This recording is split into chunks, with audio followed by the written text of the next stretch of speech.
Getting ready for the Dallas Cowboys on Thursday night, and the Philadelphia Eagles are getting prepared. They're getting ready. We have a lot of good news coming out of Eagles practice and some other updates, but the Dallas Cowboys, it looks like they lost a lot more than Micah Parsons for Thursday night, and we're going to talk about that, so let's get straight into it.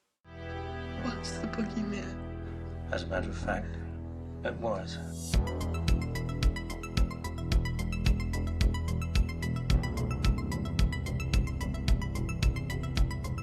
What is going on, guys? I hope everyone's having a fantastic day today. Just a few more days around the corner. Eagles football. But to start off everything for today is Nick Sirianni's press conference where he talked about Adoree Jackson, the cornerback 2 position, which all Eagle fans are really putting all of their eyes and energy into because, we don't know what's going to happen if it's going to be Adoree Jackson or Jacorian Bennett. Jacorian Bennett actually changed his number to number 23, which is awesome. So glad he switched it. I know that everyone has been telling him to change that number, and finally he did. But this is what Nick had to say about Adoree Jackson. He said, I think he's always in the hip pocket of guys and close to the catch point. I also think he has a good knack for the football.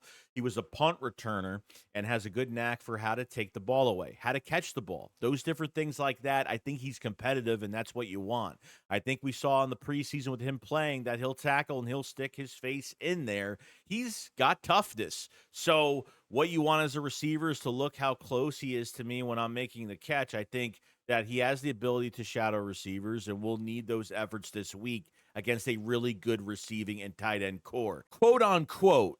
And we'll need those efforts this week against a really good receiving and tight end core. This is making me nervous by the minute that he did say this, almost as if Adoree Jackson will be starting this week. Look, if Fangio approves this and maybe they don't think Jacorian Bennett is ready, which I think Jacorian Bennett should start in this game, thrown into the fire, go through his growing pains, let him work. I am really hoping that they're forcefully not doing this because maybe Jacorian Bennett is still not ready and maybe hasn't had enough practices. I don't know. At this point, it's almost like Jacorian Bennett needs to be caught up at this point of the offseason or now going into the first week of this game against the Dallas Cowboys on Thursday night. We need to make sure the defense is off the field every series. Is it because every third down we're giving up a big pass and they're looking at Adoree Jackson's way almost every single time, and he's playing 8 to 10 yards off the ball and he's giving so much space, and that underneath is wide open. And the offense is going to have more pressure because then they're going to have to score more points if our number 2 corner spot is starting to struggle tremendously. Just want them to really be sure, but I guess, they could be lying about this. Maybe it is Jacorian Bennett, but I guess we're going to see soon. Now, Nick did talk about Micah Parsons not being with the Dallas Cowboys anymore, that it's not going to change anything, that they're going to concentrate. I mean, did you hear Jurgens the other day talking about, I don't give a crap about the banner dropping or the Super Bowl trophy. Like, this is a game against the Dallas Cowboys. That's the mindset we need for this game. This team can't overstep. They can't get cocky and conceited because Micah Parsons isn't playing. And Nick did say that they still have some good players. Now they have Kenny Clark that's not dealing with the toe injury anymore, so maybe he will be playing a little bit better and might fix their run D a little bit better, I guess. But I think the Cowboys have a lot more problems in this game with this other news that came out. Now, it looks like Trevon Diggs might not even be playing in this game. I don't know what the injury is, but the news is going around that Trevon Diggs is not going to be playing on Thursday night. And not only were they down Micah Parsons by trading him, but now they're down a cornerback. And let me tell you something, Deron Bland is not scaring me at all. Deron Bland just got paid a 4-year, $92 million deal, $50 million guaranteed. Yes, literally another slap to Micah Parsons' face. They'll pay Dak over him. They'll pay Ferguson over him. And as soon as Micah leaves, they actually pay Deron Bland. Do not make this a trap game. You have no other studies of this team this year because this is the very first game where teams that are supposed to beat the bad teams always struggle, and the teams that were likely not going to win specific games usually win those games. And I know for a fact this offense is going to have to knock off rust. I don't care how many times they practice. I don't care if they were doing 10 a day practices. I don't care if they practice for 10 hours straight. practice is practice. I think the Cowboys will be somewhat in this game early just because, the Eagles are just going to be very rusty. And that's just how it is mostly every single year. This isn't something different that we've never been through before. So we'll see what happens. Now, to really start off practice, and this is pretty much good news for A.J. Brown, where he kind of said, yeah, I will be playing on Thursday night. Devontae Smith will be playing on Thursday night, which is awesome. So I don't think any of us were really worried about that. They, whether he re-injured the hamstring or not, A.J. Brown was going to sit out, and there was enough time, and he will be playing. So you got them back. Now, Tanner McKee, it looks like that right hand is still not better, and it looks like Sam Howell could be taking that backup spot most likely on game day on Thursday night. So Sam Howell's been put into these situations before where he has to learn very fast, and they quick week where he hasn't been here that long, and he will be the backup, and McKee will be fine, just depending on how many games he's going to miss. Now, left guard Landon Dickerson. It looks like he did some individual drills. I think this was his, second or third practice. And the media had to leave right after warm-up. So to keep everything in secret to the Dallas Cowboys, if Dickerson will be in this game or not, we'll see what happens. But I feel like he will be playing. He was going in a pretty good direction with this mild meniscus tear.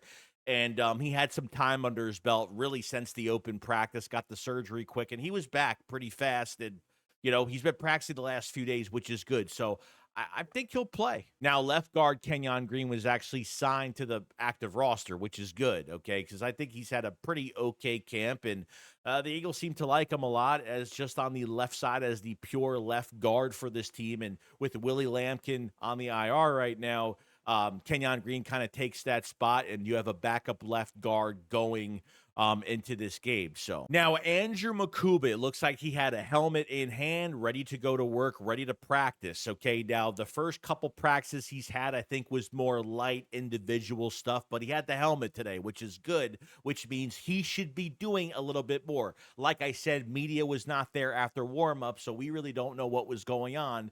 By the looks of it, Mukuba could be starting. And I think the signs were all there. I want to see Andrew Mukuba in action on Thursday night because I want to see what we've got in him. I want to see him in a game-like situation. I want to see him make plays. I want to see him go down and make tackles. I want to see him be the ball hawk that he is and see his coverage ability for really the first time in a real game. Now, the last thing we're going to be talking about is Britton Covey. He is officially back with the Philadelphia Eagles, and the Eagles have a need here. I don't think they brought Britton Covey back because he was just with us last year and he's healthy. He is healthy now, but I have a feeling that he's going to be the starting punt returner for this team. Now, kick returner, I have no idea what's going on. I think Darius Cooper might be in one of those spots, but who is our prime kick returner as of right now? I'm not really sure. But as for punt return, I think Covey's going to be there. Now, he did talk about the injury that he had last year. It sounded like it was a stinger injury. He had a nerve injury to his neck, to his shoulder area. And, stinger injuries can keep you out like 4 to 6 or 8 to 10 weeks. It just depends on the player and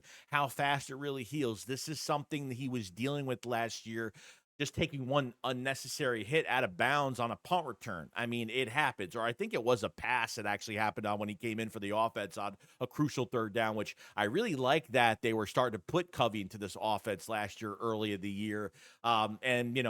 He was just out way too many days, so it is what it is. Since the Falcons kick return specialist didn't really show much of anything for us, and Ananias Smith was pretty much released, I mean, there really wasn't much to go off of. And, Covey was right there, for the taking as a free agent, and they end up getting him, which is good. And to kind of end everything on a high note, because the players, from what I could see, is that they don't care about the Super Bowl from last year.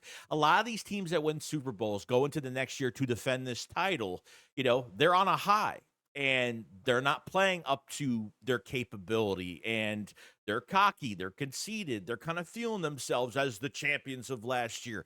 I'm not getting that type of energy from a lot of these players, hearing from Dickerson, hearing from Malata, hearing from some of these players. Can a team like this really stay focused? Because I'm telling you right now, if the Eagles lose to the Dallas Cowboys, that's going to be pretty embarrassing. Is it going to fracture the Cowboys locker room from the front office making a move like that from a player that a lot of these players absolutely loved in Micah Parsons? So that's going to be a really big test for them if they're going to be fragmented during the year. And getting a win off the Eagles, the Super Bowl champions, it's going to really give them a high rise. The Cowboys beat the Eagles. They'll be riding on a high, even though it'll probably last for 1 week because they ain't going to do that every single week. But the Eagles just better be prepared, knock off this rust as quick as possible and make some plays. There's a lot of mismatches between our offense to their defense, and their defense, I just don't think it's great at all. I mean, yeah, of course, they have Lamb, they have Pickens, they have Ferguson, like they got weapons, but I just don't think they're that great. And when it comes to Dak Prescott, if he has to throw over 38, 40 times, the